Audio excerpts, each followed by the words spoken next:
Good evening. Tonight, Rabbi Levertov and I, Dr. Harry Krantz, will continue to discuss the life of Abraham and his influence on forming the Jewish nation.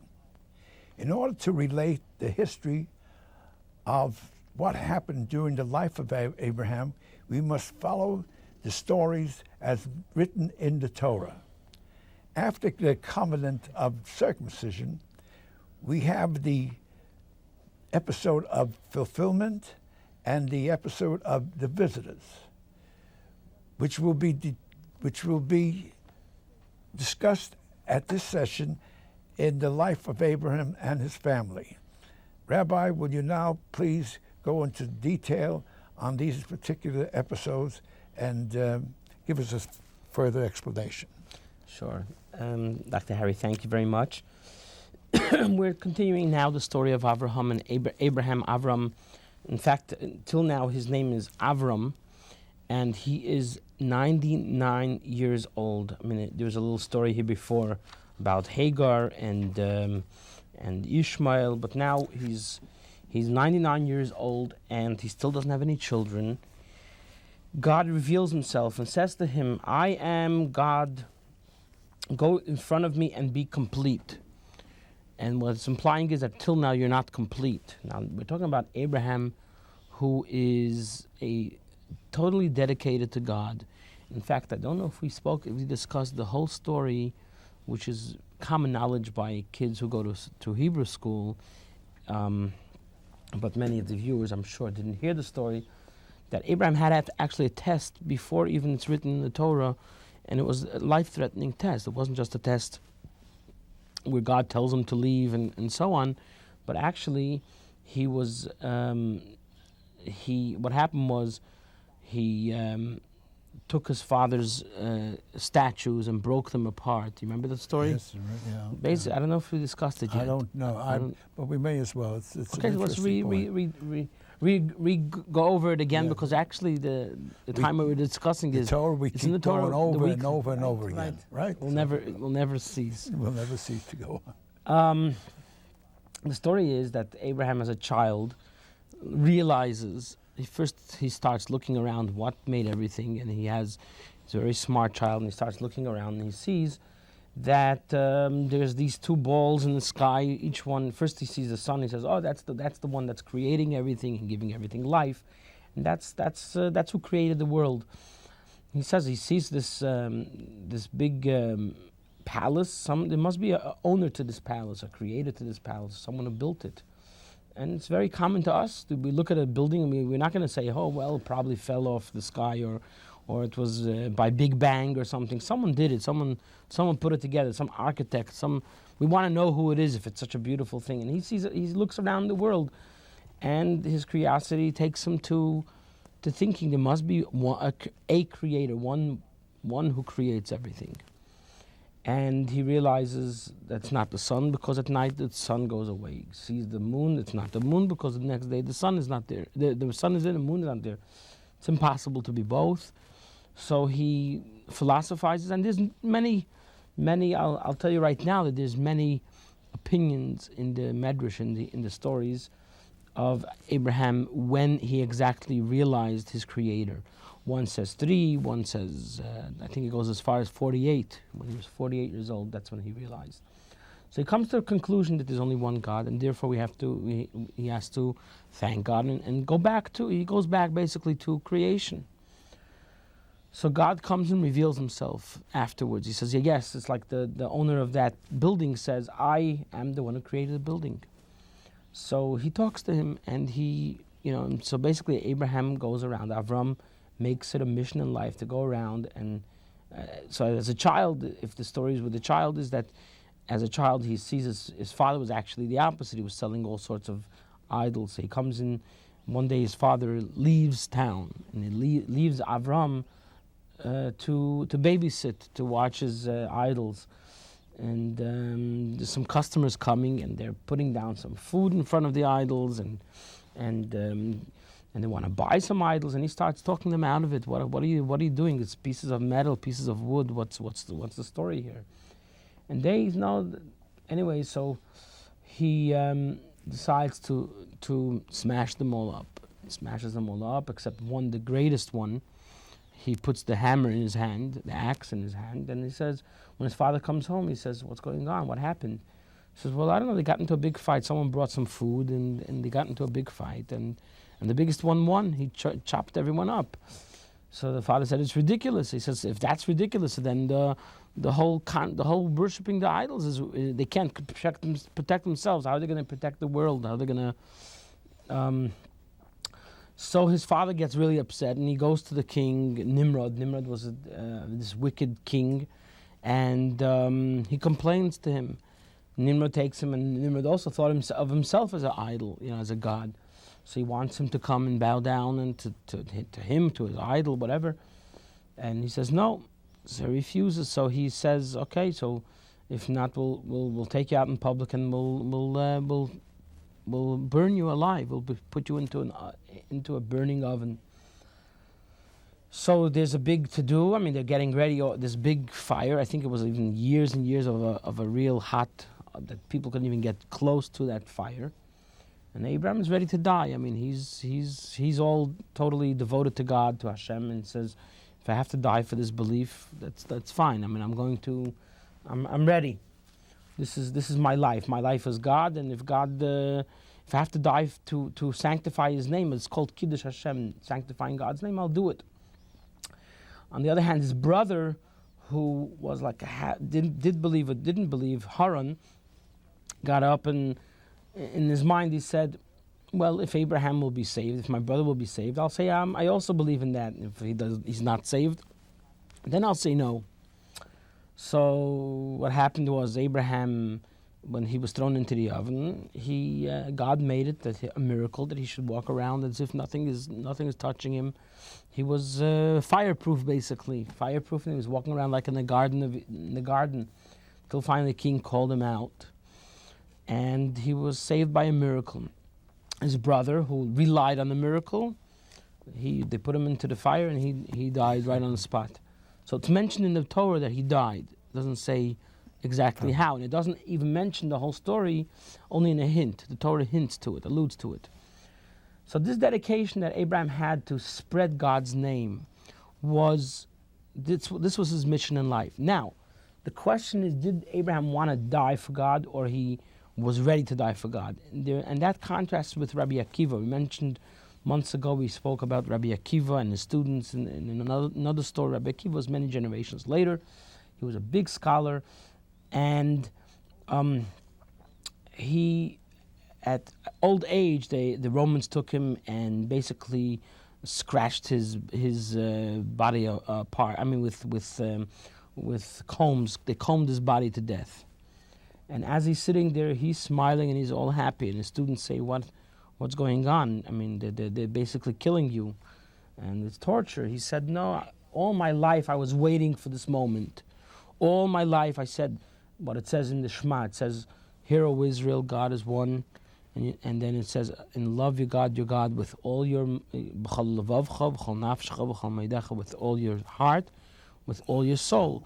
Meaning that even if they want to take away your soul, even if they want to kill you for your religion, you have to give it away. And that's what Jews did throughout the generations. They would not change their beliefs. Even a Jew who hasn't been to synagogue for years, or a Jew who didn't keep anything of his religion, but when it came to changing his religion, when it came to people were going to ask him to bow down to a piece of wood, and even the next minute they would leave him alone and he would go on, it was something over there. It stopped over there. The Jews said, "No, this is it. We don't convert. I don't bow down to idols," and we suffered for it. The people died.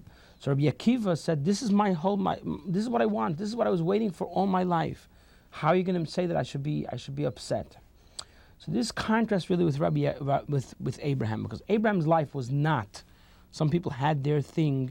This is what they want in their life. There's 613 commandments, and you could put certain commandments as this is what is your life. Rabbi Akiva, this was his goal in life, to die for God's sake. Avraham did not want to die for God's sake, but he was ready. He was ready. In other words, like today, every Jew is ready to sacrifice himself to stay Jewish. Or in the generations before, when it actually happened that they were converting Jews. So here Abraham continues on now, and he goes around and preaches monotheism, that God is one, there's no other gods, and there's no idols. All these idols are nothing, and God is with him. God is blessing him, and that's when he tells him when he was 75 years old. We spoke about a few weeks ago, that he takes him out and to give him the land. He's going to promise him the Holy Land. So now he's 99 years old, and God reveals himself and says, I am God, go in front of me, be complete. So he's not complete with all these things that he did. He was still not complete. There was something missing. And what was it? He says, I'll make a covenant between me and you, and I'll multiply you much. And Abraham falls on his face, and God speaks to him. He says, God says, my covenant is with you. You'll be a father to many nations. Your name is not going to be Avram, but it will be Avraham. Abraham instead of Abram. And I will multiply you very much, and I'll give you to many nations. There's going to be many kings from you. Here we're talking about a 99 years old person. He doesn't have children yet. He's giving him a promise that he's going to have children. I'm going to make this covenant between me and you, between your children, after you for all the generations to come, for a covenant forever, to be for you a God and for your children. And I'll give to you and your children the land, the whole land of Canaan, to be a inheritance forever. And I'll be for you a God. And then God specifies and says, God again spoke to him, it seems like. And he says, what I'm saying seems like is because it seems like it's another time that he's speaking. He says, God said to Abraham, you'll keep my covenant, you and your children after you. This is the covenant that you should watch between me and you, between your children and me, and after you. You should make a bris, you should make a circumcision. Bris Milah. All males should have a bris. You should circumcise the foreskin, and it should be a ot bris, a sign of a covenant between me and you. When a child is born by 8 days old, for all the generations to come, whether it's a child that's born in a house, or what was in the olden days, people had slaves, so they were part of the person's ownership. They also had to have a bris. Can you answer this question? Why was the bris so important, and why was it done? What was the purpose of the bris? Can you tell me what is said in the Torah? Well, this is what it says. It mentions even 13 times the word bris in this same content, and he doesn't become. In fact, this was sort of the. Then he says. That he says, Sarai, also your wife, is going to be, her name is going to be not Sarai but Sarah, and I'll bless her, and I'm giving you a son from her, and I will bless her, and there's going to be many nations. So Abraham is laughing. He's 100 years, going to be a year from now, going to be 100. She's going to be 90, and they're going to have a child. But God promises him that this is what's going to happen. And there'll be a bris. First he says through the bris he's going to be blessed that way. But the thing is that. So your question is why is it so important? It's a sign in our flesh. It's a sign in our body that God gave us to be complete. Even though it makes sense that people asked how come God created us in a way that we need to have the bris. And the answer is this is what God wanted, that we should complete certain things, and this is the completion. Well, to me, I gave it some thought as to why this bris had to be, because I believe that there were so many people in that particular area that was quite evil, and there were also followers of Abraham who were good people, and they followed the rules that Abraham morality, good morality. So therefore, it would seem to me that there had to be something expressed, that the purpose of it was the fact that he had to separate the thinkers, the different people. believers, from the non-believers. Could be. So therefore, it would seem to me that this was the purpose of and the only physical difference would have been is from the foreskin, from the bris. Well, we'll talk about it maybe another time. Next time we'll continue on it because I really wanted to show. All right. We want to talk. We want to show actually footage of a real bris, how it is done today, after all these generations, that it's still done and how it's done. So I'll actually let the crowd see. We'll do some footage of a real, actual bris. Hana? Into the room. In English, we call it the Godfather. Make sure you get the pillow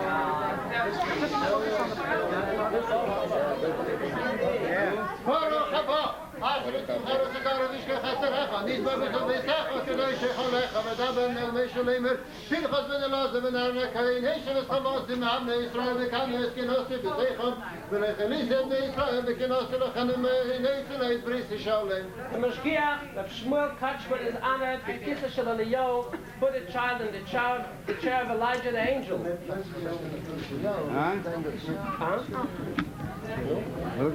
Our sages tell us every beast Elijah the angel comes to witness. He comes in honor of Elijah the angel to come and hold the child before the bris.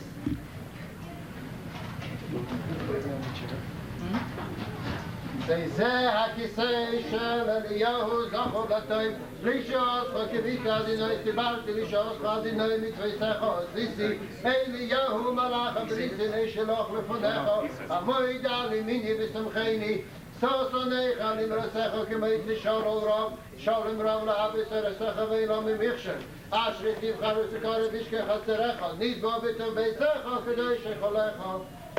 The uncle of the baby, the shliach of the Rebbe, Santa Fe, New Mexico, Now this is is honored to be Sandler. they brought in the baby and they put him on the chair of Elijah, and because Elijah comes to visit every bris. And now this person is the kvater, the person that holds the baby while the baby is being has the bris. What's interesting is who was the kvater by Abraham? Who's holding Abraham? God. It's a rainy afternoon, and it's a good sign that the Baal Shem Tov says that there's Now, what's interesting is that when he does the bris, this is a very tough thing. I mean, here we have, thank God, people who are doing it. Abraham had help from his neighbors. His neighbors gave him some advice how to do the bris and what to do. In our situation, we are prepared for. We have a special moil, a person that comes from, in our case, he comes from Houston to do the bris. He's a God-fearing person, and he's very he has all the techniques and he knows exactly what to do. And he's not a doctor, but he has a training. He has a training, yeah. It's almost a hereditary thing in a way in the family. His father was a bris, and yeah, It's handed down. well, not always, but Usually. in a lot of cases. Yeah. In fact, he's doing it instead of the father because the father is supposed to do it. So the father is right now saying a blessing. baby, so we'll be able to copy God.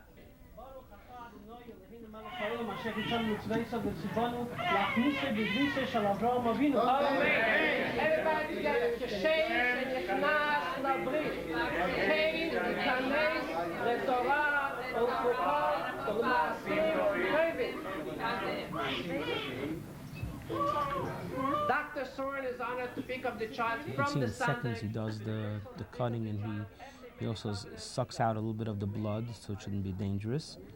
There's two parts to the cutting. There's one part that is done with a knife. One part he does actually with his little nails, like tears off a little piece. And within seconds it's already covered the blood. It's not like an operation which takes a very long time and so on. And of course there's definitely some hurt, but a child is not so sensitive that to feel. Got a glove on the one hand. This could be, yeah, usually has a glove on his hands, yeah. In today's world, you know. Yeah, that's what I mean. God sends down to each boy and girl and a shama. A girl girl gets the neshama at a time when she's named the Hebrew name, and a boy gets the soul at the time of the bris. And then we name the name of the child. Well, the name becomes the vessel for the soul. The Hebrew name is the blessing for the child that carries the Jewish soul forever. Hey, this is, remember when Abraham was made a bris, God said to him that he's going to change his name to Avraham. So the same thing as we do over here is that we name the baby right at we give him the Hebrew name. So this is going to be the ceremony that will take place. We'll be taking the baby. Is going to be another sandik who will hold it while the baby is being named, and he's named in the Ashkenaz custom. He's named after someone who's deceased. Sephardim, many of them will name after someone who's alive. It's the opposite in a way. So now it's another blessing that they say that God should keep the child and it's a whole long prayer that is done on a cup of wine. During that blessing, they take a little bit of the wine and give the child to drink. Start him off with a l'chaim already.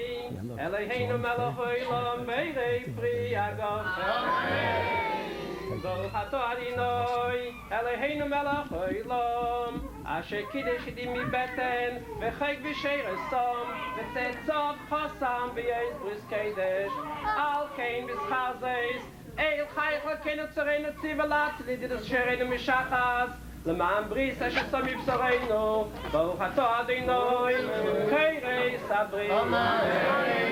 אלוהינו ולאבסנו, קיים וסיינו דזלובי ולאימי, ויקורש מי בישראל. נפתלי בן הרב יוסף יצחק, ישמח אבי יצחק חלוצוב, וסוגל אימי בפני ביתנו, ככוסו, ישמח אביך ואימך, וסוגל ילדתך, ונאמר ועבר עלייך וערב בזבסס ודמייך, ואוי מלוך ודמייך חיים, ואוי מלוך ודמייך חיים. ונאמר זוך עליהם בריסי דוד ציבל עליו דר, אשר קורץ אברהם ושבוס על ישחק, ועמידר ליעקב לחיק לישראל בריסי לום, ונאמר ביום על אברהם וסיצחק בנוי בשמינס ימים, כאשר ציווה ישראל אלוהים. Different verses that are said. So this is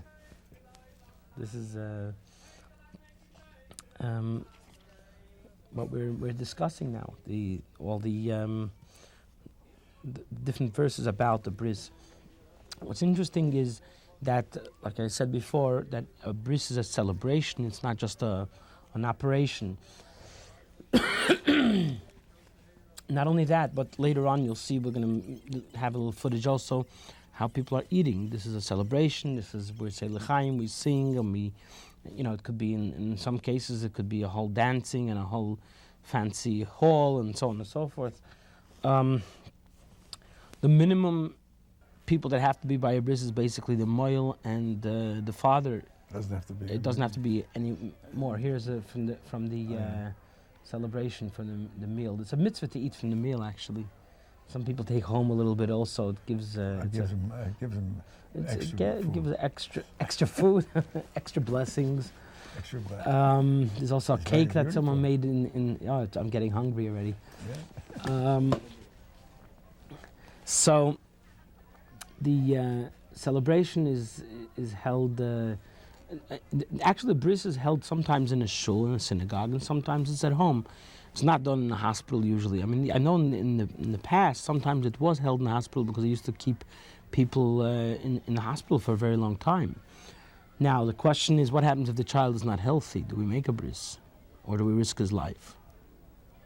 I don't know. You tell me. Well, we don't. Well, I think the life is more important. Right. We don't have.